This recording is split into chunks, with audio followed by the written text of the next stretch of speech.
Supportables, welcome to the Week 3 wrap-up. It was an exciting week, although sometimes not so much. We didn't have a lot of scoring. Quarterbacks came back down to earth. Kickers came way back down to earth.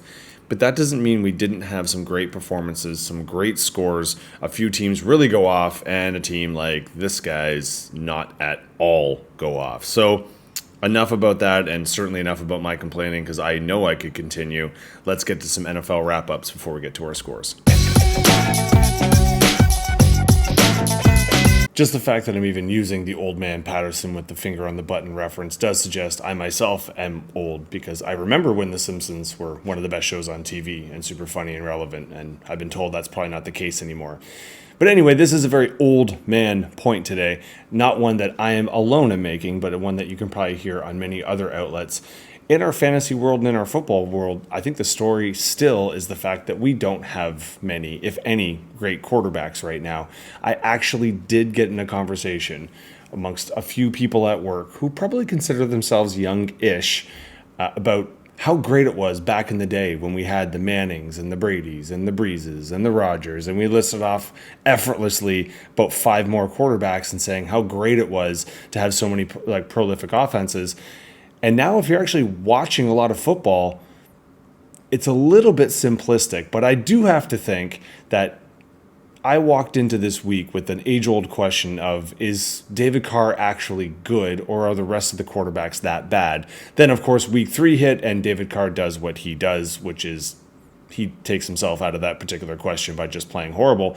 But it does kind of raise that idea. We have a lot of these mid-range but slightly older and experienced quarterbacks that are looking fantastic, even though we know there's this crop of new quarterbacks who actually are discernibly better, but they don't know how to run an offensive system. But I think we do have to look at not just blame here. It used to be, again, you're going to hear that a couple more times, my oldness coming out, but you used to have to wait a couple years as a backup quarterback to learn a system, and then eventually you inherited the program. Now we're throwing in first and second year rookies and just being shocked when they're not doing well because they're on garbage teams. You got to remember, the NFL is just that American version of socialism, where you can only have a socialist structure and system if you balance it with uber capitalism, and that indeed is the NFL. Unlike football or soccer or whatever one offends you least, they can buy their players at a young age, they can keep them and trade them as they like, and essentially kind of own them without having to draft them. But we know in the football, not the case. The worst teams get the best players, often don't have a line to back them up. So like Chicago, instead of investing in their line, they invested in receivers because they want an immediate, quick, fancy, and fun offense, even though they actually can't block for either their quarterback or their running back right now. And they're not alone in this. I think if you're watching any of these young quarterbacks, it's a bit scary because you have defenses that are either being hella aggressive because the defensive coordinators are really clever, or they're dropping back. And realistically, these quarterbacks have never really learned a lot of these check down passes because they haven't had to. So they're not really able to make them. The kind of football does promote a little bit of a different style structure, and I'm sure there's another brilliant offensive coordinator out there that's going to change things and use some of these quarterbacks. But I do kind of feel for them a little bit, and this isn't just my rant on the lack of ideas.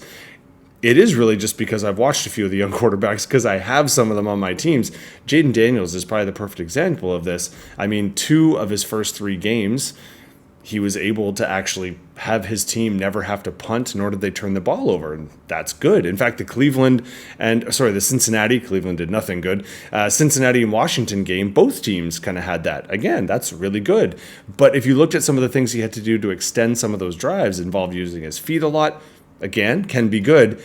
But he got hit so heavily and so hard when he did it sometimes that it looked shocking that he got back up, and that's bad.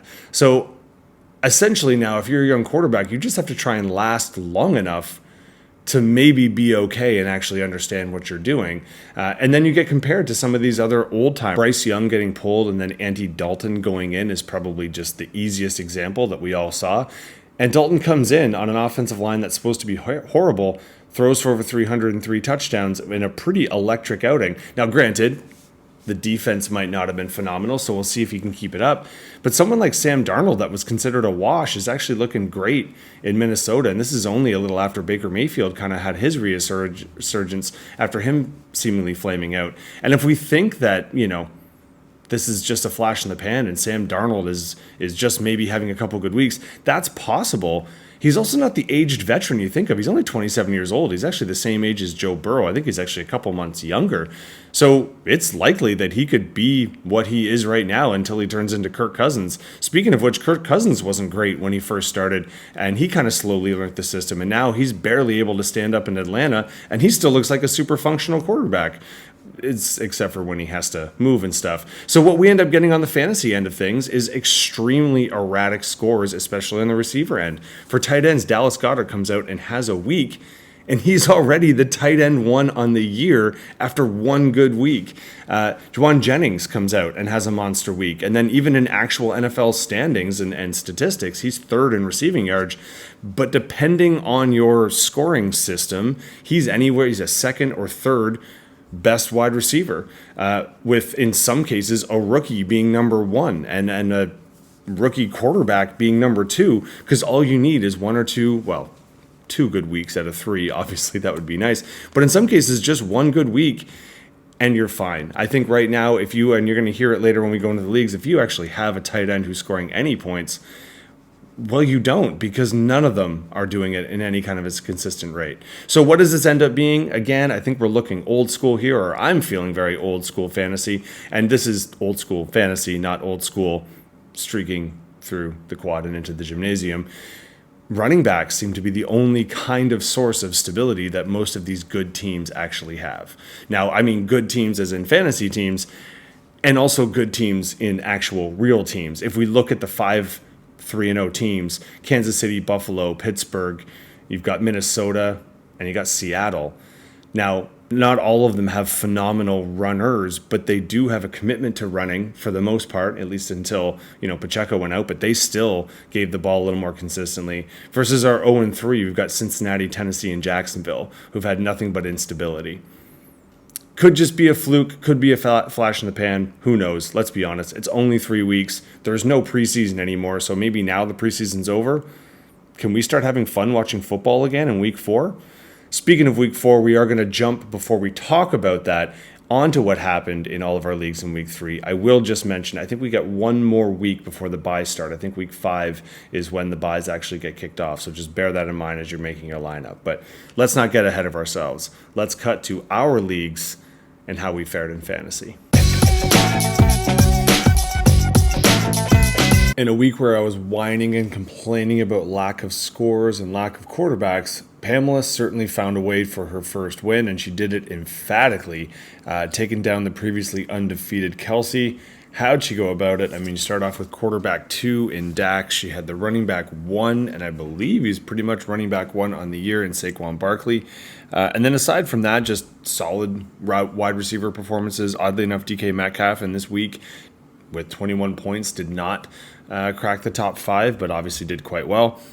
Most people's not favorite kicker in real life was Pamela's in this particular week favorite kicker. Now, last week kickers were going crazy. This week they came back down to earth. So this 13 points is actually the kicker 4, but the only kicker in the top 5 that anyone actually had.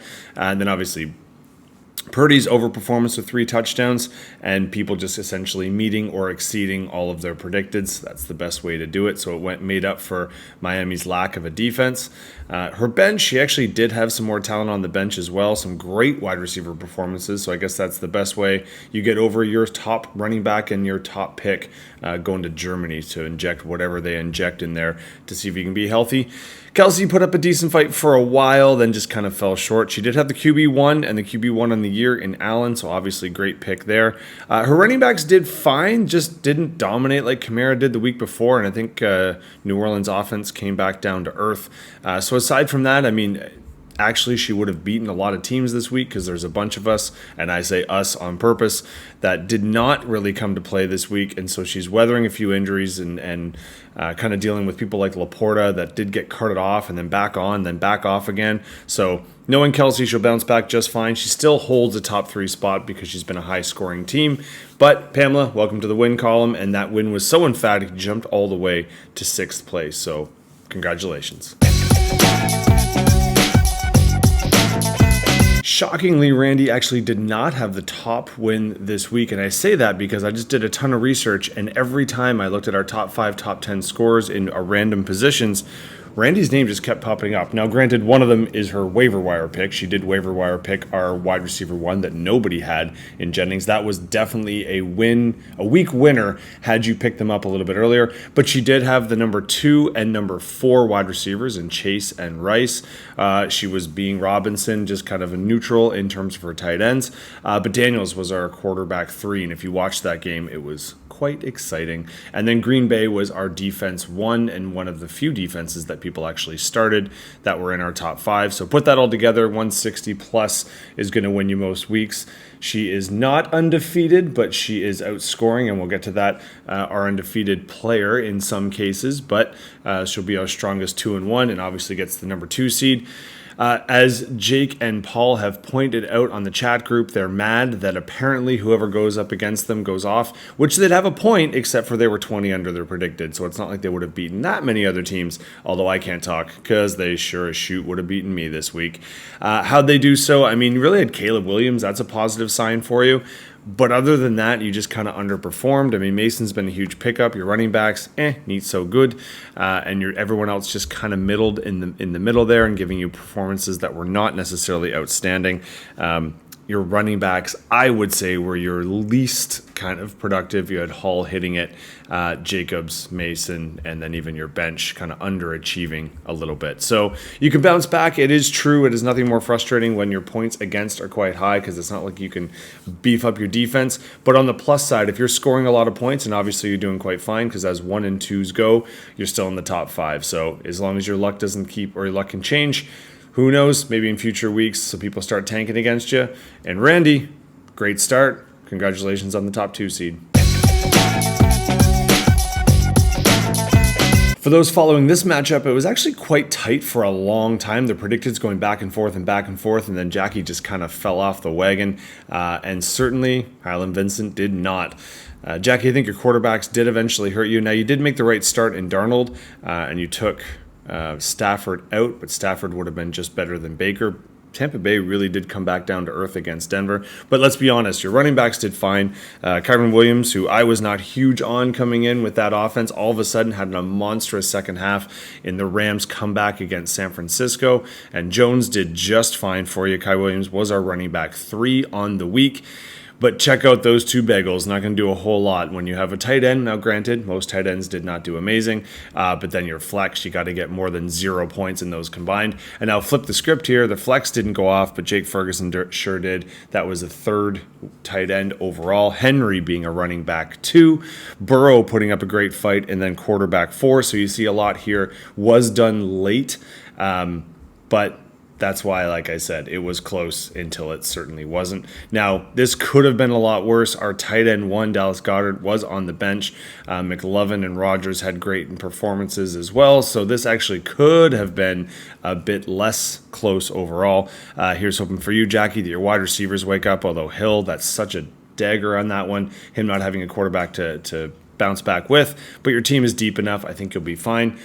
4th and conquer. You got your first win. You're out of the basement on that one. So here's hoping the momentum carries you forward till next week. Technically, next in scoring was going to go last because obviously they played me and I stunk it up, although that's quite tight. Remember that score. Congratulations, Julia and Lara. You are our top seed. You're our only undefeated left. And you took down the previously undefeated Raf and James. So how you did so, I mean, Lamar Jackson was obviously a big point there. Them being a quarterback 5, I believe, on the week. You also had a solid performance by your wide receivers. They didn't crack the top 5, but St. Brown and Olave finally started to look a little bit better for you. And definitely your defense helped you out as our defense 3 on the week. And that was enough to kind of sort it out because Raf and James did have a stinker of a week. Now, Neighbors was doing just fine for you and actually almost saved the week. But unfortunately for you, most others kind of underperformed except for your boy Drake. Isaiah Likely not looking to be the tight end pickup that you were hoping to. And Chuba Hubbard, though, unfortunately, he was just on your bench. Now, he wouldn't have made that much of a difference, but he certainly would have made the race for the bottom a little bit closer. So Raf, James, Only the first loss on the year. He's still top 4. Not so bad. Juliet and Lara, they are only undefeated, so let's see how far you can keep that streak going. And as I mentioned, to keep a look at that number, so by point 3, I am in the basement this week, which means I'm going to be owing drinks, which sucks even more because I can't even enjoy them with you. I hear people are getting together this weekend, so I might try and get some money over for an extra round, or I'll tag into the next one.